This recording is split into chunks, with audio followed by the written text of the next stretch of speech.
Chez and her Selma Series 2 with the silver neck joint and the Rosso Studio Jazz mouthpiece. Hi. For those of you who are new, welcome. Nice to meet you. We're going to do a beginner one. It's been a little while since I've done a beginner video, so it's time.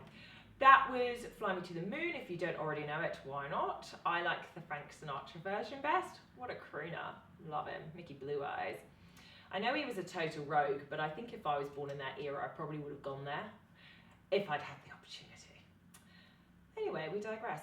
How to play that tune. So I like this one for beginners. It makes you feel like you're playing a tune quite quickly, even though it's, you know, reasonably straightforward. It sounds quite impressive, I think. You could do this on alto or tenor or soprano, whatever you've got hold of. I've just put this in a nice easy C major. So the only sharp we're going to need, accidental, is a G sharp. So G with your little finger on, so be aware of that. And I'll be putting the notes in the little box next to my head. If you see them in orange, that's because I'm asking you to use the octave key. So we're going C, B, A, G, F, nice and straightforward scale stuff. And then we work our way back up. And let me play G, A, C, B, and work down again. A, G, F, E.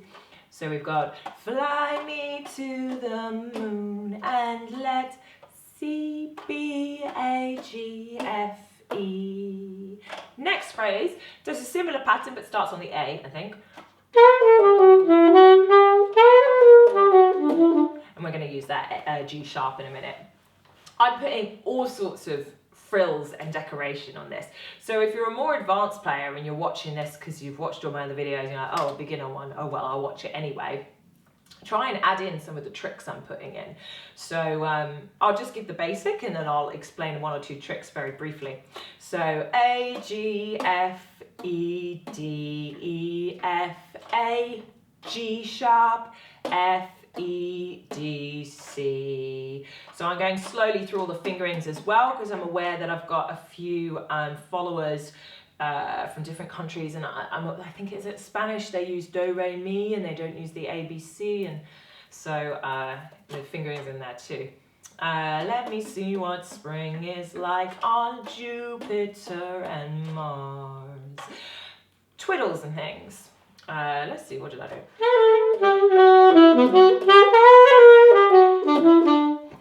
Okay, couple of things you might want to add in. I added some fill notes on the way up. Let me see what spring is like. On the word spring is like, D, E, and F. I filled the spaces with cheeky little A's. Ooh, didn't see that coming, did you? So you might want to give that a go if you're a more advanced player. I put a little twiddle on the A.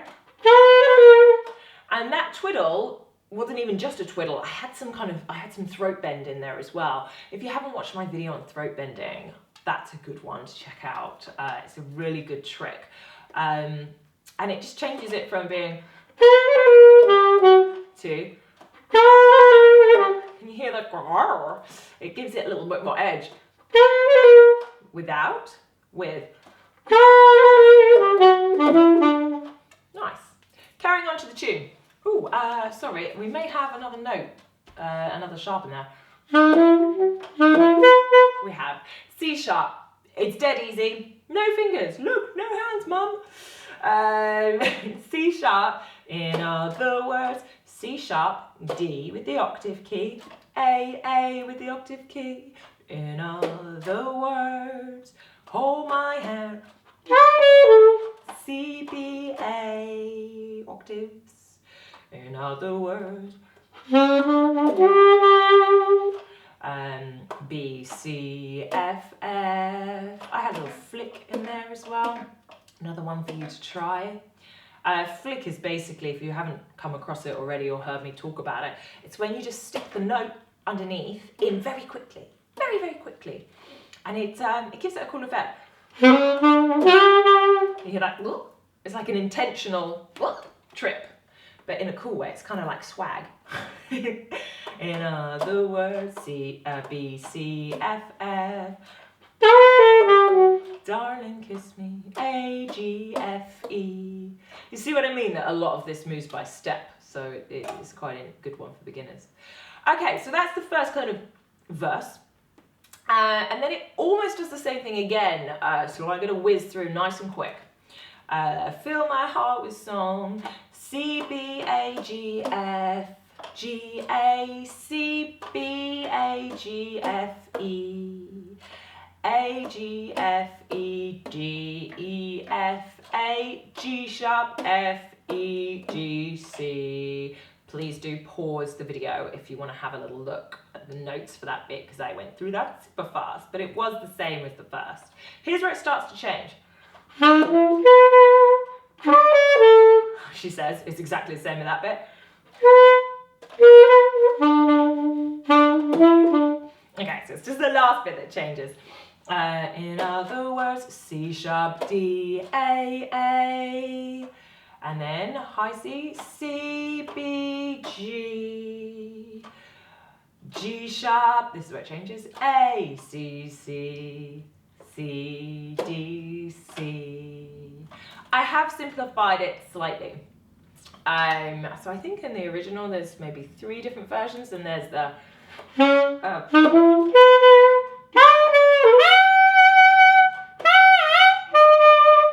but that's all a bit high. So I've simplified it ever so slightly to make it super groovy for you slightly less advanced players.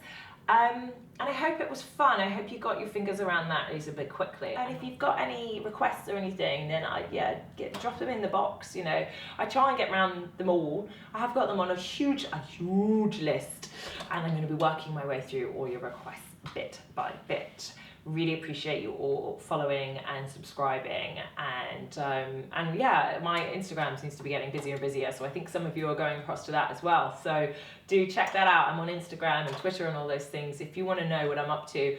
I've started releasing kind of a monthly, like a vlog, just a few clips, like photos and things from what I've been up to over the month. If you find that interesting, do check that out. It's called March Favourites, Day in the Life of a Saxophone Player, in case you're wondering what I'm up to when I'm not doing this. Pretty busy is what I'm doing. Being pretty busy. So yeah, thanks for watching this one. I've rambled enough. I'm going to go, and I'll be back soon with more saxophone antics. Bye everyone. So I am serious about this subscribing thing. Hit that button. Do it. Do it, or I'll drop the sax. I will. I'll do it.